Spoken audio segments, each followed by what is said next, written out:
오늘은 그 노봉달도라는 뭐 그렇게 지금까지 화두를 계속 풀어와가지고 대충 봐도 이제 한 저희가 4분의 3, 4분의 3 정도 48개 화두 중이니까 4로 나누면 12, 10이니까 36개 정도 화두를 본 것 같은데 지금 가장 큰 문제가 화두 푸는 매너리즘에 빠져 있다라는 건 100%예요. 여러분들 100%예요.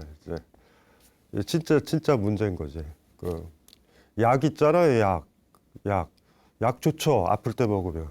근데 이게 오용하면은 진짜 위험하다고. 그러니까 심장이 나쁘지도 않은데 미리 약을 먹는 거야, 계속. 그 불교의 가르침은 진짜 그게 중요한 것 같아요. 그러니까 언어 때문에 너희들이 문제가 벌어지고 언어로 잘못 생각해서 그 나중에 오늘 좀 얘기를 하겠지만 그런 얘기를 하게 되면은 뭐 불교에서 공이라는 개념 있잖아요. 공. 공도 공에 또 집착하는 사람도 있어요. 다 공해 이러고 떠드는다고. 그래서 이제 나가르주나 중론 같은 데서 보면 공에도 집착하면은 답이 없다. 그러니까 이제 공이 뭔가를 치료하려는 약 같은 건데 만약에 건강해졌으면 안 먹어도 되잖아요. 그런데도 계속 먹게 된단 말이에요. 그런 사람들 많아요. 주변에 약 너무 과도하게. 운동도 과도하게 하는 사람들 많아. 미리 건강해진다. 이게 왜냐하면 운동이 머릿속에서는 운동이지만 그게 사실은 에너지를 쓰는 거잖아. 그게 과도해지면 그러니까 적당하다라는 게 이게 사실 항상 이제 힘든 거죠. 이게 화두 같은 것들도 매너리즘에 이렇게 빠져가지고 화두를 가지고 화두에 너무 연연하거나 화두의 패턴에 너무 집착하거나 뭐 이럴 수도 있죠. 그러니까 사실은 지금 오늘 보는 화두가 제일 첫 회 때 했다면 충격을 딱 주겠지만 지금 딱 이렇게 읽으면 충격이 조금 덜 하신 분들은 지금까지 이 프로를 계속 보셔서 그래. 그러니까 진짜 심각한 문제예요. 그때 되면 진짜 심각한 문제야. 그러니까 화두 하나는 이렇게 머리를 확 깨게 해주는. 저희 뭐 옛날에 스님들이 그랬잖아요. 학교 선생님도. 우리 마음이라는 게 딴 데가 있다고요, 되게. 그래서 이거를 이렇게 치면은 마음이 여기 오잖아요. 마음은 어디에 있어야 되냐면 여기에 있어야 된다고요. 요 내 앞에. 항상 내 앞에 있어야 돼. 요 아래 친구가 있으면 마음이 여기 있어야지 친구 얘기를 듣고 만약에 딴 거 생각하거나 내일 무슨 중요한 일이 있다던가 아니면 걱정거리로 마음이 가버리면 여기 앞에 아무것도 안 보여요. 우리가 세상을 잘 못 사는 건 요 앞에 있어야 될 마음이 딴 데 가 있는 거. 영화관에 가도 이 영화 안에 있어야 되잖아요. 근데 딴 생각하게 되면 영화 내용이 안 들어오잖아요. 그게 굉장히 슬픈 거지. 그래서 이게 불교라든가 뭐 선불교도 마찬가지지만 핵심적인 건 멍청한 상태가 있는 게 아니라 깨어있는 상태인 거야. 근데 의외로 보면은 여러분들은 깨어는 있는 것 같지만 그렇게 안 돼 있어요. 그냥 대부분이. 그러다 보니까 이럴 때. 그래서 오늘도 뭐 예를 들면 한 시간 동안 뭐 남편이랑 아내랑 아이랑 밥상에서 얘기를 한 것 같은데 디테일이 거의 기억이 안 날 수가 있어요. 걔가 어떤 모양일까, 어떤 얼굴이었을까 이런 것들이. 마음이 흐릿하게 가는 거예요, 그냥. 마음이 여기 깨 있어야 된다고요. 그리고 이 깨 있는 요 공간 안에 타인이 들어와야 그 사람이 아픈 줄도 알고, 어디 힘든 줄도 알지. 그냥 매너리즘 봐서, 요새 공부 잘하니? 뭐 딸한테 아들한테 그냥 그러고 있어. 그냥 습관적으로. 얼핏은 봐요, 얼핏은 봐. 그 자비, 애정의 마음이 나온다면 그게 부처예요, 사실은. 백날 공부하고 뭐 여기 저 스님들처럼 앉아있으면 뭐해. 사람들 고통 못 느끼면 그건 아무것도 아니에요. 그냥 헛개비란 말이에요. 그래서 우리가 너무 쉽게 까먹는 것 같아. 불교의 가르침의 마지막 핵심은 자비고 어떻게 하면 나 자신에 대해서도 사랑하고 타인에 대해서 사랑하고 내 바깥에 있는 뭐 온갖 생명체까지 사랑할 수 있는 감수성이 만들 것이냐. 그게 뭐 부처의 마음이지. 그러니까 부처의 마음은 우리처럼 내 생각에 빠져가지고 요 앞에 지금 만나는 친구의 고민, 친구의 안색, 그런 것들을 지금 현재 이렇게 마치 영화에 내 마음이 가듯이 그렇게 가 있으면 우리가 다 읽어요, 사실. 웬만하면. 근데 대충 그냥 건성으로 어제 봤던 친구, 1년 전에 봤던 친구 보내, 이 정도. 왜냐면 식별만 하는 거. 그러니까 마음이 제대로 안 가 있는 거. 그냥 마음은 안 가고 이렇게 그냥 관찰하는 거. 식별이 뭔지 아시겠죠? 집에 남편이 들어오거나 아내가 들어오거나 아이가 들어오면 아침에 나갔던 사람이 들어오네라고 식별만 하는 거야. 식별. 그 사람의 얼굴, 그 사람의 분위기, 무슨 일이 있었는지 이런 건 안 읽어. 식별.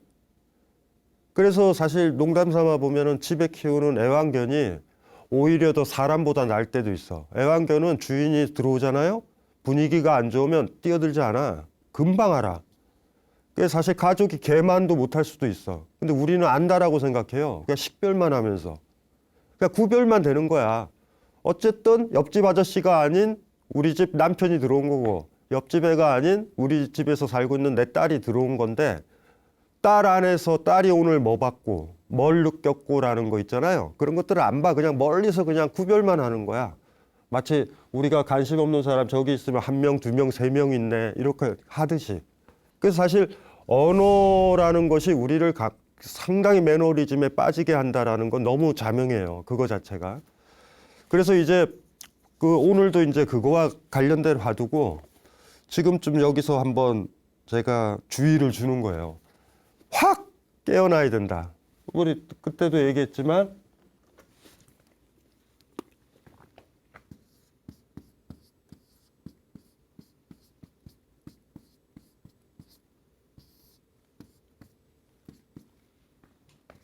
불림문자라고도 하지만 언어도단이라는 말 들어봤죠. 불교가 폄하되면서 말도 안 되는 소리다라는 뜻으로 아마 쓰일 거예요. 언어도단이다, 이거는. 근데 이게 언어의 도가 언어의 길이 끊어진 거야. 언어의 길이 끊어진 거예요. 이거의 가장 극명한 얘기는 진짜로 근사한 광경을 보면 말이 안 나와, 표현이 안 나와. 진짜로 엄청나게 힘든 걸 경험하면 아주 섣부르게 경험한 사람은 막 과장해서 설명할 수 있어. 내가 그때 얼마나 힘들었는지 아니? 부모님이 돌아가시거나 사랑하는 사람이 떠나면 그거 만만하지 않아요. 어제 다른 도시에서 몇 명 죽었어. 어떻게 해서 죽었대. 말도 안 돼. 속상하지 않니? 이런 말이 나오잖아. 말이 나오잖아요. 근데 내가 진짜 사랑하는 사람이 죽으면 언어의 길이 끊어져. 그게 묘사가 안 된다라는 거 알아요, 이거는. 그 사실 언어의 길이라는 게 그래서 이제 선불교에서 화두를 하나 풀었을 때 언어의 길이 끝난단 말이야. 끝나는 그 지점을 딱 잡아야 되는 거예요. 그러니까 아주 생생한 거지. 아주 생생한 게 펼쳐지는 거죠. 그래서 요게 이제 우리가 이제 교과서에서 배웠던 문자를 세우지 않는다. 그 얘기랑 같은 거야. 언어의 길이 끊긴다. 이거는 뭐 거꾸로 생각을 해도 돼요. 진짜 사랑하는 사람을 만났는데 진짜 이제 사랑하는 사람이야. 그럼 포옹하는 걸로 되지. 그걸로 충분하죠. 아니면 남녀 관계면 키스를 나눈다던가 손잡는 걸로 충분하지. 그리고 가장 많이 이 사람한테 애정을 주는 방법은 알 거예요. 얘기해 주는 것보다 꼭 껴안아 주는 게 훨씬 더. 그때 간접적으로 느껴도 돼요. 불교적이지는 않지만 언어의 길이 끝났다. 아, 이제 더 이상 내 딸한테는 잔소리 안 해도 되고 꼭 안아줘야 되겠다. 더 이상 얘기하면 잔소리가 된다. 막 그런 느낌 들 때 있잖아요. 언어를 끊을 때가 있잖아요. 이렇게 스스로 더 얘기하면 안 된다라는 느낌. 그런 것도 사실은 불교적인 의미가 완전히 아니더라도 언어도단이라는 말이 그렇게 어려운 말은 아니다. 언어의 길이 어느 순간에는 끊겨야 되는구나. 친밀한 사이가 되면 그런 거요. 일단은 그 얘기를 왜 이렇게 장황하게 하냐면 우리가 오늘 봐야 될 36칙 노봉달도라는 여기 노봉달도는 한자가 뭐냐면 길로자에 만날 봉자와 달도 도에 통달한 사람 그러니까 길에서 도에 통달한 사람을 만났다라는 이름으로 요약해서 저거 36칙 노봉달도 저렇게 해서 화두 이름은 화두 안에 들어있는 내용 중에 어떤 단어 가지고 그냥 만든 거예요. 그냥 심각하게 이거 구별하러 이름표 붙인 거예요. 이런 거예요. 읽어보면 오저보변화상이 말했다. 길에서 도에 이른 사람을 만나면 말로도 침묵으로도 대응해서는 안 된다. 자, 말해보라. 그렇다면 무엇으로 대응하겠는가?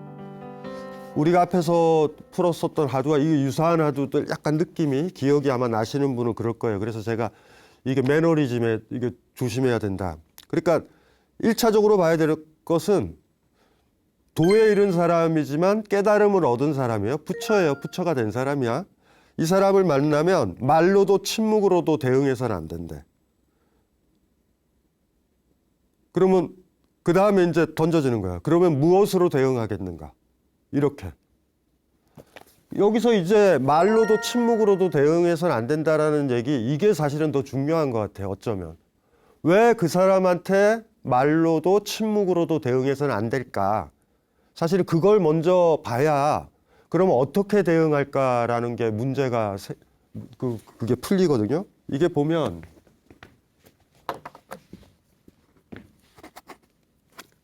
제가 얘기했죠. 이 선불교가 언어를 부정한다, 교종과 반대잖아요. 교종은 막 엄청난 경전, 막 화엄경서부터 이론서서부터 읽고요. 그 선불교 같은 경우는 불림 문자잖아. 그거를 싫어하는 거예요. 그러니까 내가 부처가 되고 주인이 돼야 되니까 책이 주인이 되면 안 되잖아요. 공부하는 애들도 교재가 주인이잖아요. 내가 그거 공부하고. 그럼 영원히 잘해봤자 나는 교재의 앵무새밖에 안 돼. 그러면 교재를 지은 사람의 앵무새. 그러면 영원히 안 되는 거잖아. 나는 그냥 불교 경전에 나온 얘기만 떠드는 거야. 그러다 보니까 이제 선불교가 어차피 우리는 부처가 돼야 된다라는 그 정신에 있으면 남의 언어를 앵무새처럼 떠들면 안 된다라는 게 있잖아요. 그래가지고 우리가 착각하기로는 경전을 하나도 안 보는 것 같다라고 착각하시면 안 돼요. 오히려 본다라고 그러면 그런 불교 이론과 불교 가르침이라든가 언어 같은 것들에 굉장히 능숙해요. 의외로.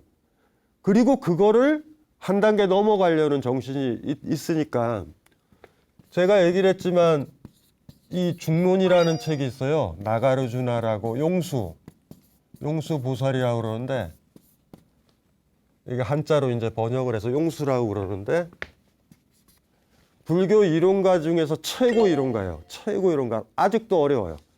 간혹 가다가 이제 어떤 스님도 저한테 부탁을 하는 게 선생님 중론을 가지고 좀 중론의 내용을 알아듣기 쉽게 이해할 수 있는 책을 써달라고 부탁하시는 분이 있어요. 스님들 중에서도. 간혹 가다가. 딴 사람이 막 해설을 했는데 무슨 말인지 모르겠대. 그러니까 선생님이 한번 써줬으면 하고 부탁을 한다고. 꽤 많이 불경을 공부하신 분도 그래요. 여기에 보면은 이 중론의 핵심이 제가 많이 강조하죠, 이거. 어느 책에서든. 이게 정멸이 꺼지는 거고, 사라지는 거고, 희론이라는 게 우리를 희론하는, 이게 언어예요. 프라판차라고 그러는 희론. 그러니까 우리를 착각에 빠뜨리게 하는. 그러니까 이게 나가르주나의 중론에 보면 아예 시작부터가 희론을 정멸시키는 부처님한테 예배를 드린다라는 기경계로 시작돼요.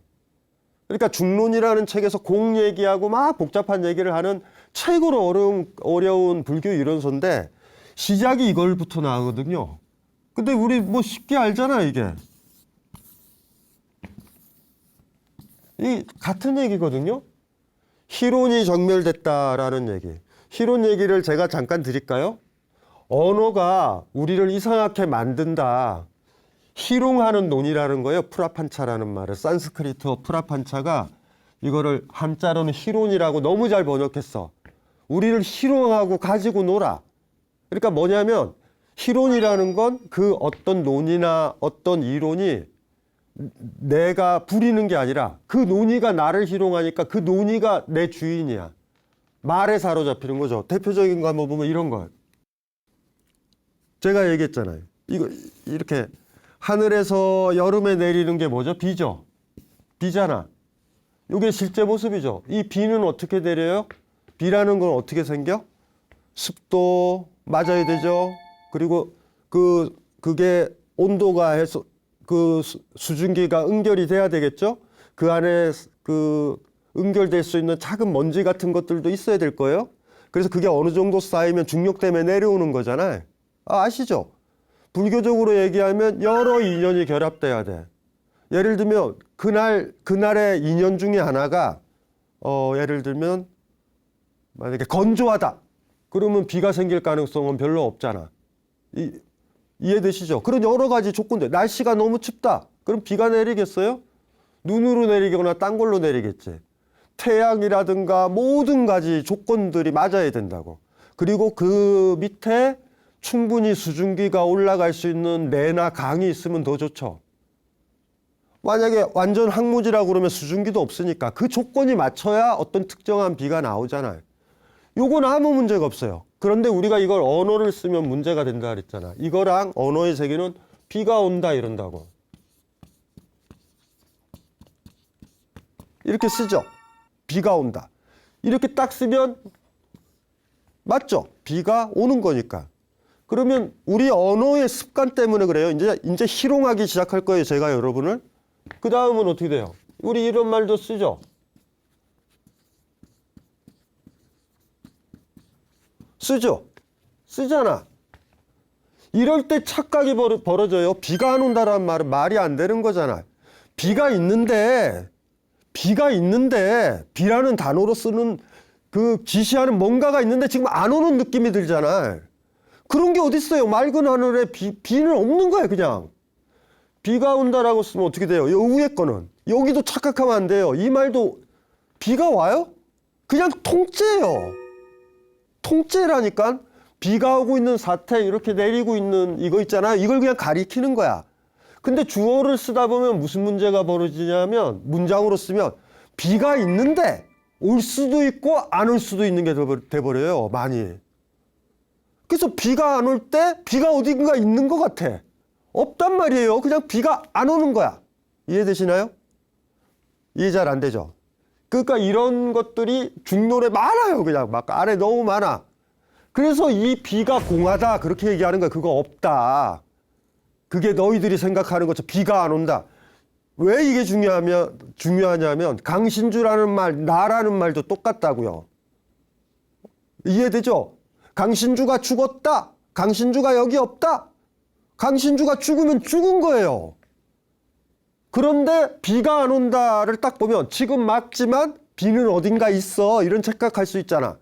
강신주가 죽었어도 아트만이 불변하는 영혼이 있다라고 생각한다고요.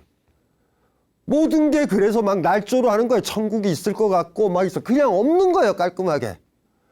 생각을 해봐. 지금도 인연에 맞아서 얼마나 많은 생명체들이 태어나. 그 많은 것들이 다 죽어서 영혼으로 기들어가면 영혼 폭발했겠다 벌써. 착각에 빠지면 여기서부터 출발하면 돼요. 이게 언어의 길이고 이게 실론이라는 거야. 이게 착각하면 큰일 난다. 요 위에 거는 대충 맞아요. 그냥 우리 습관적으로 쓰면 되잖아. 비가 온다. 근데 저기에서 비가 안 올 수도 있고 올 수도 있어.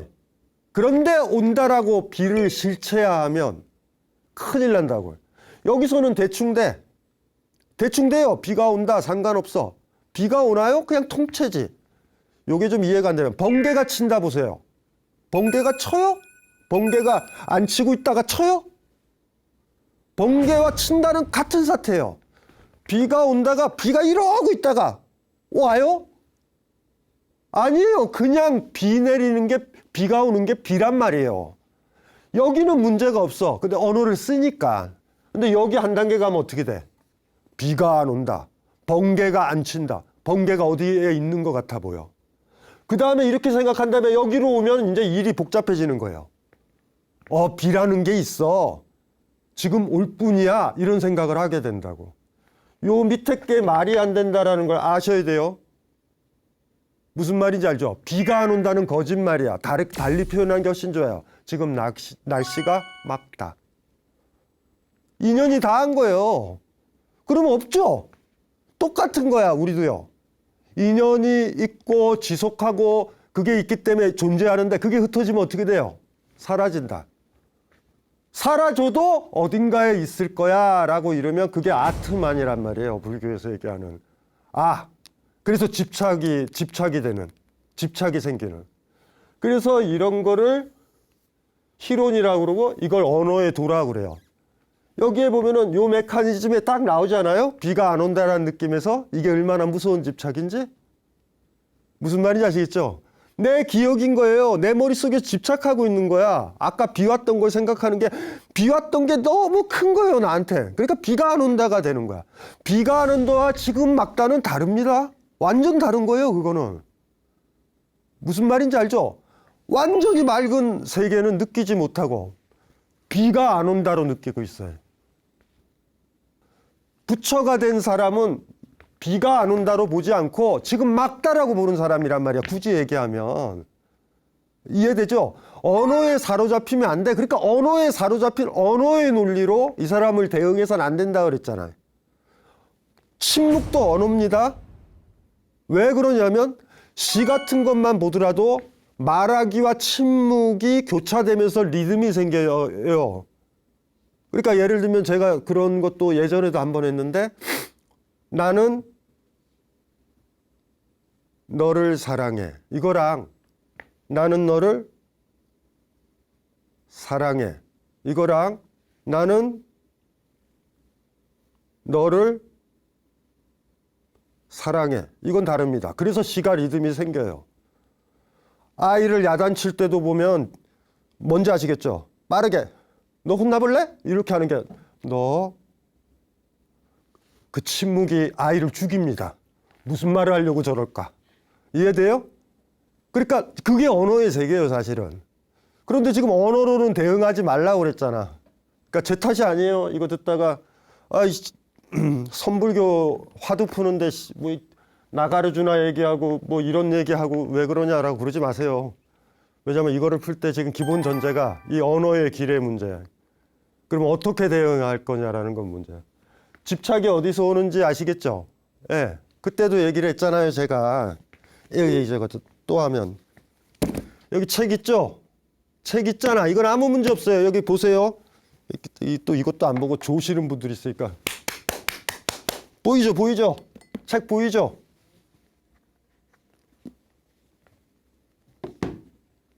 책 없죠? 근데 제가 얘기했잖아요. 여기 계시는 분은 책 없어요. 없는 책이 보여. 근데 여기 이 스튜디오에 처음 들어오거나 이 TV 처음 보신 분이 제가 이렇게 가리키면 의자가 있다고 그런다고요. 이해돼요? 이 없는 책은 여러분 머릿속에 있는 거예요. 아까 있었던 책이 없는 거예요. 비가 안 온다도 똑같아. 그러니까 당연한 거죠. 아까 막 부부싸움하고 막 그런 생각이 있어서 남편이 안 봐서 좋다. 그래서 막 그 남편 생각하니까 지금 없는 남편 생각하면 앞에 친구나 다른 사람 얘기가 들어오지 않는 거잖아요. 똑같은 거예요. 그래서 이게 무서운 거란 말이에요. 처음에 이렇게 놓으면 책이 있다. 이걸 본 사람들만 책이 없어. 비를 본 사람들만 비가 안 온다를 얘기하잖아요. 비 올 때 디비 자고 있었던 어떤 애가 맑을 때 딱 나가면 비 안 온다 그러는 게 어딨어요. 불가능하지. 이해되시죠? 그러니까 이게 무서운 거예요. 언어는 이걸 기억하고 있잖아. 비라는 단어 때문에. 그래서 비가 안 온다라는 황당한 얘기를 하는 거야. 번개가 안 친다라는 얘기를 하고. 그리고 어떤 사람이 죽었어도 나는 존재하는 것 같아 보이고. 기억하니까. 집착이라는 것들이 왜 무서운지 아시겠죠? 이 경우에 집착을 한다라는 건 뭐예요? 이 책을 보는 거야. 그리고 심지어는 책 어디 갔어? 이런다고. 이거에 해당하는 게 많습니다. 젊음. 내 젊음 어디 갔어? 내 건강 어디 갔어? 내 돈 어디 갔어? 이해되시죠? 이거. 내 잃어버린 사람 어디 갔어? 내 아이 어디 갔어? 이렇게 된다고. 이게 테이블로 볼 수 있을까? 이게 의자라고 바로 볼 수 있을까? 비를 본 다음에 비가 안 오더라도 비가 안 온다로 보는 게 아니라 막다라고 우리는 볼 수 있을까? 이게 깨달은 마음인데 언어는 그렇지가 않다고요. 언어는 비가 온다 해서 그 비를 안 왔을 때도 끌고 와요. 이렇게 쭉 끌고 내려온다고. 그래서 마치 안 오는 것 같아. 그 착각에 빠지는 거예요. 비라는 게 있는데 지금 안 오고 있어. 그런 착각할 수 있죠. 그렇게 착각하는 걸 희론이라고 그래요. 희론. 언어는 그런 성격이 있는 거야. 그렇기 때문에 언어의 길을 끊어야 된다라고 얘기를 나눈 거예요. 언어의 길이 끊어져야 된다. 그 언어의 길이 끊어지는 게 뭐예요? 여기서는 비 오는 거를 봐도 그 다음에 비가 안 오게 됐죠? 맑게 겠죠? 맑게 겠다라고 볼 수 있어야 되는 거야. 언어의 길이 이어지면 단이라는 거는 단절, 끊어졌다라는 거야. 언어의 길이 끊어지는 게 뭐예요? 비가 온다라고 비 올 때 써도 이쪽으로 왔었을 때 비가 안 온다라고 생각하지 말 것. 맑은데도 비가 안 온다? 마치 비가 올 것 같은 느낌이라 어디 숨어 있을 것 같은 생각처럼 그냥 맑다, 푸르다 이렇게 볼 수 있을까? 그럴 때 푸르다라고 바로 보는 건 언어의 길에서 끊어진 말일 수 있단 말이에요. 대충 느낌은 오시나요? 느낌은 와요? 죄송해요.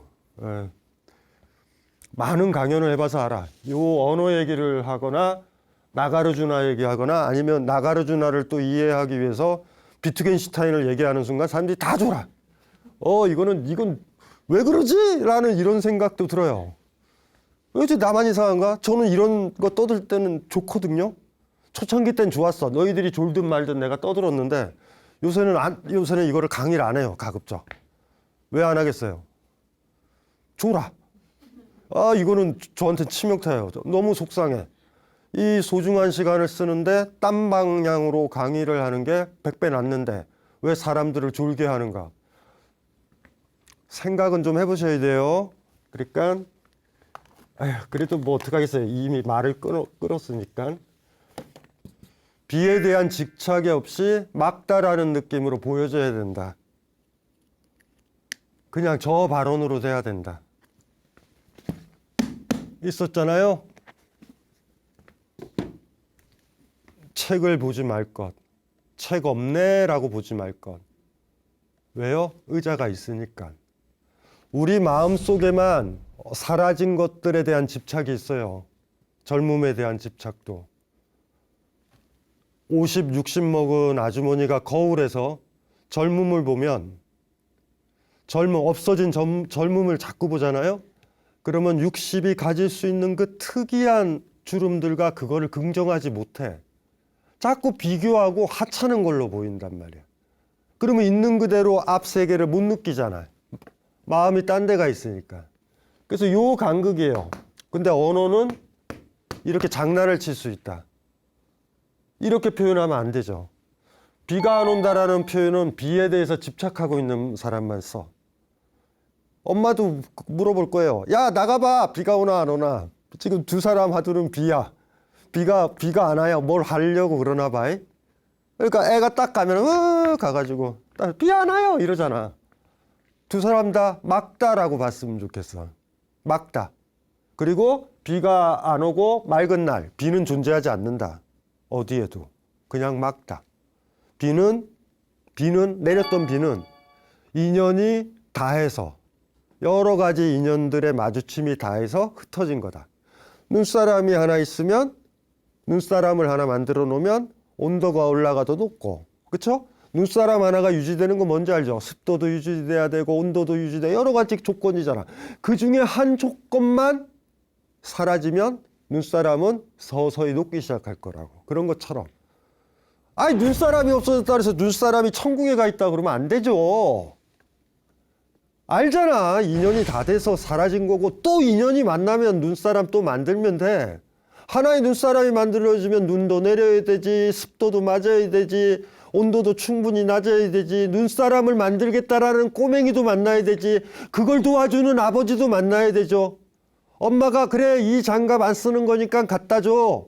눈사람한테 장갑 하자. 그럴 때 그 특정한 장갑이 꽂혀 있는 눈사람이 하나 만들어지는 거잖아요.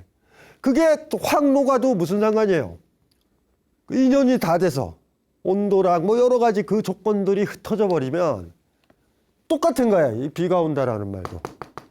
그러니까 여기서도 비가 온다라는 것도 인연이 돼서 인연이 화합을 해서 인연이 모여서 비가 온 것뿐이야. 문장에 비가 온다 그래서 뭐 비가 진짜 있어가지고 막 이러는 게 아니에요, 전혀. 주어를 조심해라. 무슨 말인지 알죠? 우리 단어. 그래서 제가 아까 농담 삼아 그랬잖아요. 비트겐슈타인이라는 사람도 I 있죠, 나. 나라는 걸 그래서 이렇게 성찰을 해요. 20세기 가장 중요한 언어 철학자인데 비트겐슈타인은 나는, 나라는 단어, 우리 나, 아파, 나의 영혼, 나 이런 것들을 문법적 착각이라고 부른다고. Grammatical illusion. 착각이다. 여기도 문법적 착각이 오잖아요. 비가 안 온다는 문장은 맞지만 사실은 굉장히 위험하단 말이에요. 주어로 가리키는 어떤 게 어딘가에 있을 것 같은 느낌. 사실 그게 아닌데. 하늘을 보게 되잖아요. 우리도 본능적으로 맑으면 비 어디 갔지? 안 내리는 것 같으니까 저 위를 자꾸 봐. 그냥 맑은 거라니까. 그거 찾지 말아요. 그래 이렇게 보니까 비가 왔다가 비가 안 오니까 하늘을 보잖아. 안 내리니까 저쪽에 있을 거 아니야. 이렇게 보자. 이게 천국의 이미지란 말이에요. 기본적으로 갖는 모든 종교가 갖는 그 황당한 생각들. 뭔가 그 위에 있는 것 같아. 이렇게 영향만 안 내리는 것 같아 보이는 거예요. 이미지가 그렇게 생기는 거죠. 그래서 요 간극을 잘 아셔야 된다. 그쵸? 비가 안 오는 걸로 보지 말고 막다고 보고, 책이 없는 걸로 보지 말고 이 의자를 봅시다. 벚꽃이 있고 꽃이 있잖아요. 꽃이 있잖아. 꽃이 졌다 그래서 벚꽃이 없어져서 이렇게 보지 맙시다. 그 나무를 봅시다. 예? 내가 나이가 들었어도 젊음이 없네 라고 보지 맙시다. 그러면 나를 못 봐요. 전혀. 그거를 기억을 해야 돼요. 그러니까 이거는 한 2000년 가까이 된 나가르주나가 중론에서만 실론정멸을 얘기하고, 지금 우리가 보는 무문간에서 언어의 길이 끊어져야 된다라고 얘기하고, 그리고 제가 이게 나가르주나적 비유인데 이런 얘기를 통해서 하려는 건 별거 아니에요. 언어의 길 조심해야 된다. 모든 집착과 모든 것들은 언어적 문제다. 막다와 비가 안 온다가 같다라는 걸 알아야 되고, 맑다라고 그럴 때 막다, 태청하다 이럴 때 비라는 생각 하나도 없어야 돼요. 그냥 있는 그대로 봐야 된다고. 타타타가 별게 아니잖아. 있는 그대로라는 거예요. 내 앞에 펼쳐지는 있는 그대로, 비가 안 온다로 보지 않는 거 조심해야 된다고요. 요런 게, 언어는 이런 착각을 한다. 그래서 선불교가 언어도단, 불림문자를 자꾸 얘기를 하는 거예요. 그리고 나가르주나가 공에 대해서 자꾸 얘기를 하는 거고. 죄송해요.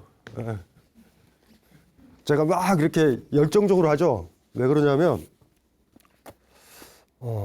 이렇게 공감이 안 되는 거를 강의를 할 때는 선생이 거의 교주처럼 미친 척 열정을 발휘해야 돼.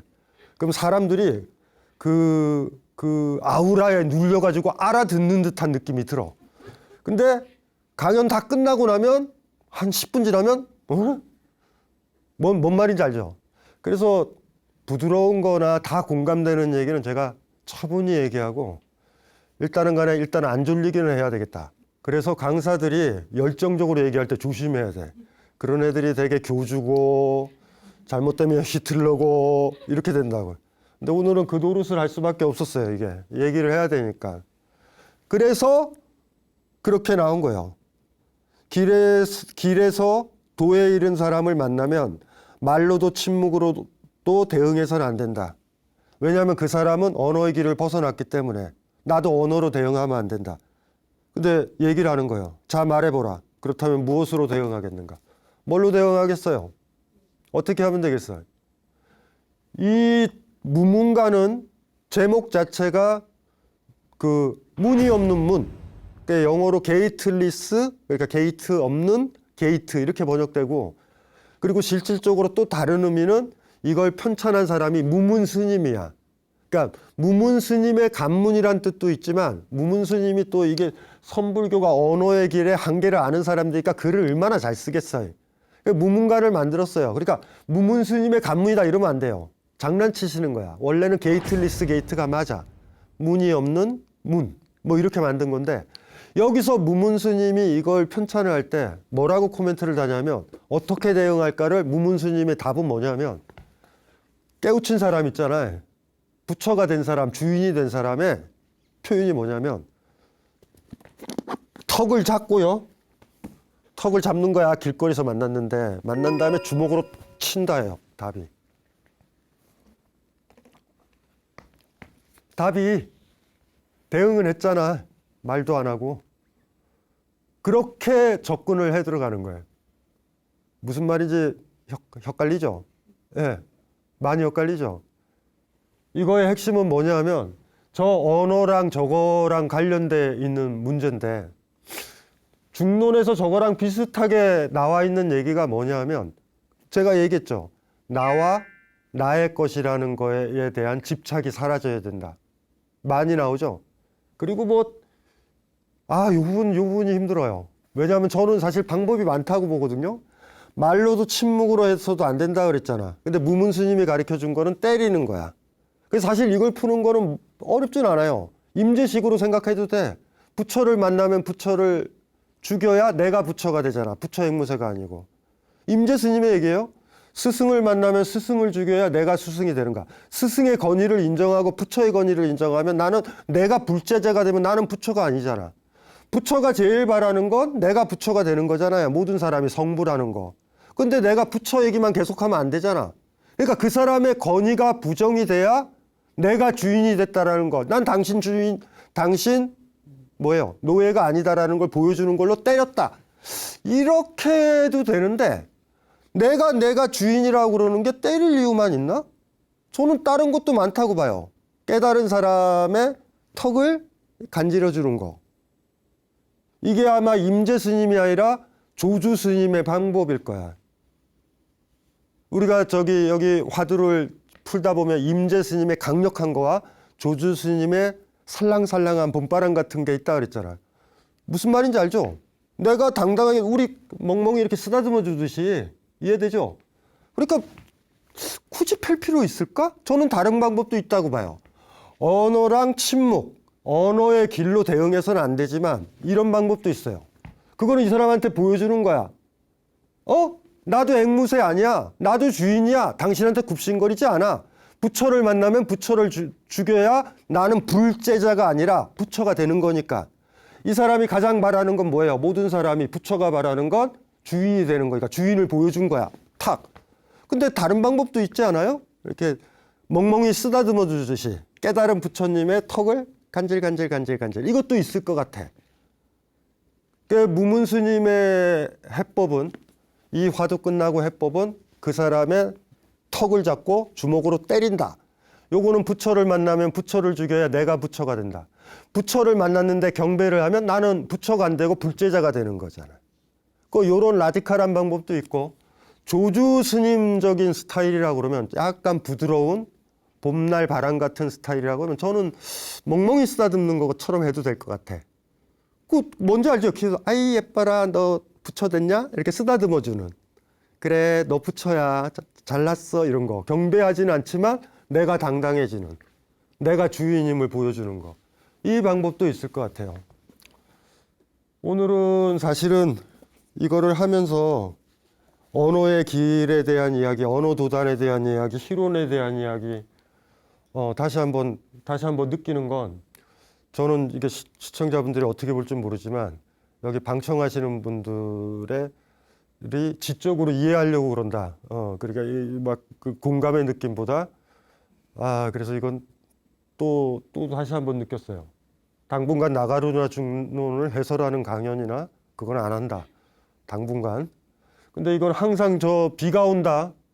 몇몇 분들한테 저게 얼마나 강하게 다가올 시청자들도 있을 것 같아. 깨달음이라는 게 뭔지. 언어의 노예가 안 되는 방법. 언어의 노예가 되면 답이 없거든요. 언어가 날 지배해요, 이렇게.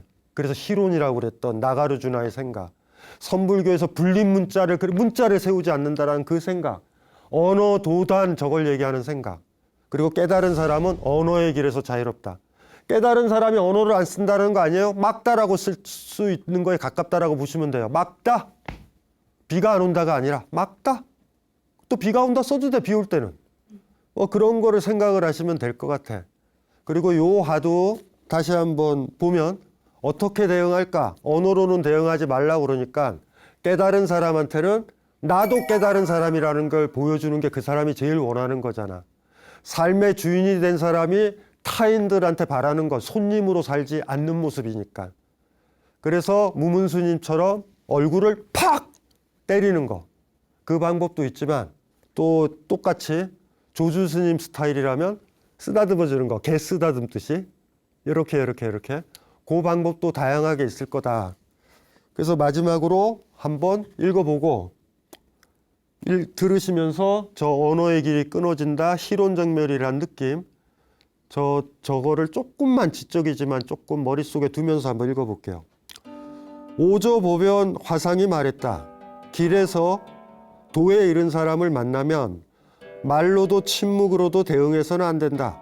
자, 말해보라. 그렇다면 무엇으로 대응하겠는가? 요 화두의 의미를 비가 온다 저것, 그리고 여기 책, 그리고 늙음, 내 젊음이 사라졌다, 건강이 사라졌다, 삶이 사라졌다까지 모두 요리 적용을 해보면 깨닫는다라는 게 뭔지, 언어의 길이 끝난다라는 게 뭔지라는 조그만 실마리는 얻으실 수 있을 것 같아요. 아, 들으라고 고생 많이 하셨어요. 전 알아요, 그 마음을. 예, 그래도 어쩔 수 없이 해야 되는 얘기니까 반복해서 보시면 좀 도움이 되실 수도 있겠다, 그런 생각도 들고. 이걸로 마치겠습니다.